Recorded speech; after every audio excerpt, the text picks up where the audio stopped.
Chers auditeurs adeptes de frissons, bienvenue sur l'histoire du jour. Aujourd'hui, je vais vous raconter l'histoire des têtes d'Exam. Notre histoire commence en février 1971 dans la ville d'Exam, en Angleterre. Le jeune Colin Robson, alors qu'il est en train de désherber le jardin familial, heurte de sa bêche ce qu'il prend d'abord pour une pierre.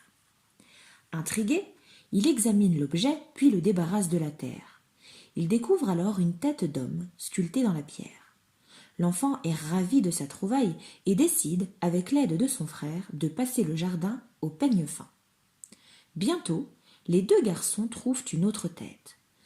D'aspect un peu effrayant, les deux têtes de la taille d'une balle de tennis ont tout pour ravir l'imagination de nos deux aventuriers et ceux-ci décident de les rapporter à l'intérieur de la maison. C'est à partir de ce moment que d'étranges phénomènes commencent à se produire. Les têtes placées à un endroit au coucher ne sont plus à leur place au réveil ou bien ont pivoté. Pendant la nuit, la vaisselle de la maison se casse dans un fracas terrifiant. La petite fille de la famille affirme qu'une pluie d'éclats de verre lui est tombée dessus pendant son sommeil. La voisine, enfin, témoigne qu'elle a vu une créature mi-homme, mi-loup chez elle. Le voisinage, terrifié, ne peut s'empêcher d'interpréter chaque bruit suspect comme la course ou le cri d'un animal. On fait, à tort ou à raison, le lien entre ces phénomènes perturbants et les étranges têtes trouvées par les enfants Robson. Celles-ci sont donc confiées à l'abbaye avant d'être prises en charge par le musée des antiquités de la ville.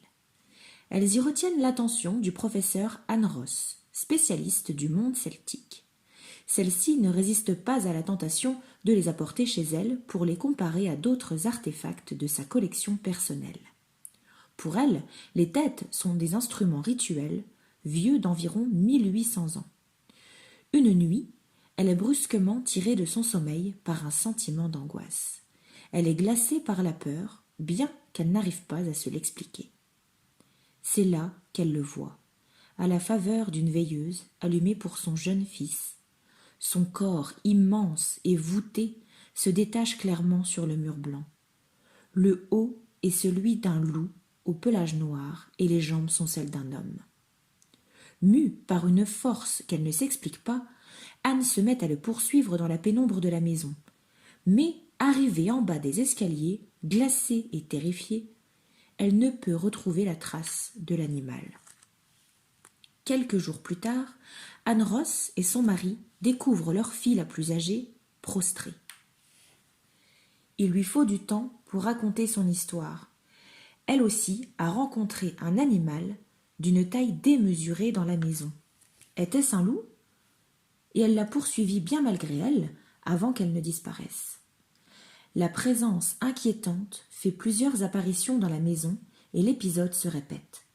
Jusqu'au jour où, malgré son esprit rationnel, Anne Ross décide de se séparer des têtes. En réalité, elle est tellement épuisée et effrayée qu'elle donne toute sa collection d'objets rituels. La maison retrouve sa quiétude habituelle.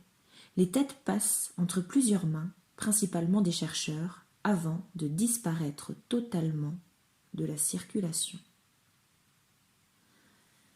Eh bien, chers auditeurs, vous penserez à cette histoire la prochaine fois que vous ferez du jardinage et si, par grand malheur, vous tomberiez sur deux têtes d'hommes, faites attention aux loups.